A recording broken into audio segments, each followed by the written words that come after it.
नमस्कार, मी अनुश्री करंदीकर. शहरनामामध्ये आपलं स्वागत.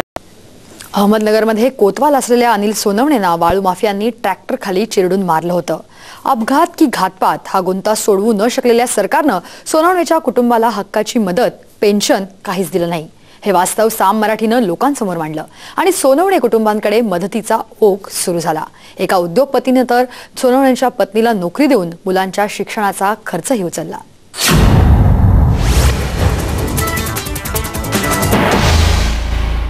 नोकरी द्या म्हटलं नोकरी नाही, पेन्शन द्या म्हटलं पेन्शनही देत नाहीत ते. त्यामुळं मला सरकारकडून न्याय हवा म्हणजे पाहिजेच. मंजुषा सोनवणेंचं हे दुःख साम मराठीनं लोकांसमोर मांडलं. त्यांच्या व्यथा, जीवनातल्या अडचणी मांडून सरकारला थेट जाब विचारला. अहमदनगरमधल्या एका कोतवालाला वाळू माफियांनी ट्रॅक्टर खाली चिरडून मारलं. अपघात अशी या घटनेची नोंद आहे आणि त्या कोतवालाच्या कुटुंबाला अद्यापही सरकारकडून मदत मिळालीच नाही.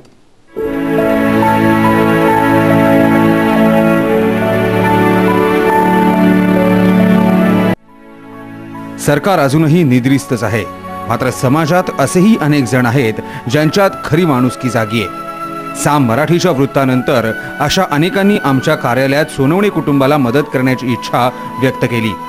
काहींनी तर थेट त्यांचं घर गाठत मदतही दिली. असेच एक आहेत नगरचे उद्योगपती सुभाष चुत्तर. सोनवणे कुटुंबाच्या व्यथा ऐकून त्यांनी आपल्या कंपनीतच मंजुषा यांना नोकरी देऊ केली. इतकंच नाही तर त्यांच्या भावालाही नोकरी देण्याचं जाहीर केलं आणि मंजुषा यांच्या दोन्ही मुलांचा पदवीपर्यंतचा खर्च उचलण्याचंही सांगितलं. ताबडतोब सकाळशी संपर्क साधायचा प्रयत्न केला आणि सुदैवानं सकाळमध्ये आलो तर नेमकी ते सोनवण्याची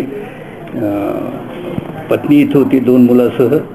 त्यांची आई तिथंच होती आणि आम्ही आणि स्वप्नीलनं बऱ्याचशा गोष्टी समजून घ्यायचा प्रयत्न केला आणि जे काय आमच्या परीनं होतं ते आम्ही आता करायला सुरुवात केलेली आहे. आता नोकरी करणार, पुढे जाणार आणि मुलांचे शिक्षण करणार. सरकारनं तर सोनवणे कुटुंबाकडे पार दुर्लक्ष केलंय. आपली जबाबदारीच मुळी सरकारला कळली नाही. मात्र न्यू इंग्लिश स्कूल रमणबागच्या दर्पण शुक्लनं त्याच्या खाऊच्या पैशातून मंजुषा सोनवणेंना 117 रुपयांचा धनादेश पाठवला. दुःख झाले मला, म्हणून मी त्यांना लिहिले की अनुजा आणि कुणाल यांना शुभेच्छा. तर सोनवणेंच्या मुलाच्या शाळेची फी माफ करण्याचा निर्णय शाळेनं घेतला. संदीप पोकळेंनी 51,000 रुपयांचा तर बापूसाहेब भोसलेंनी मुलीच्या वाढदिवसासाठी जमवलेले पैसे सोनवणेंच्या कुटुंबाला दिलेत.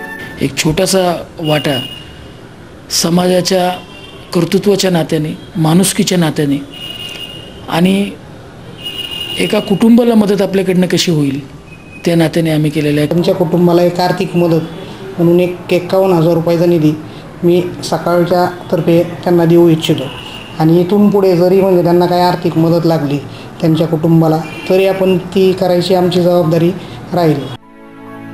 सोनवणे कुटुंबाकडे मदतीचा ओघ सुरूच आहे. समाजात माणुसकी शिल्लक असल्याचं त्यावरून पुन्हा एकदा दिसून आलंय. साम मराठीच्या बातमीमुळे एका कुटुंबाला आधार मिळाला. फक्त बातमी हे एकमेव उद्दिष्ट न ठेवता तळागाळातल्या गरजूंना त्यांचा हक्क मिळवून देण्याचा वसाच साम मराठीनं घेतलाय. पण एवढ्यावरच आमची लढाई संपणार नाही. सोनवणे कुटुंबाला सरकारकडूनही हक्काचा न्याय मिळेपर्यंत आम्ही त्यांच्या सोबत असेच राहू.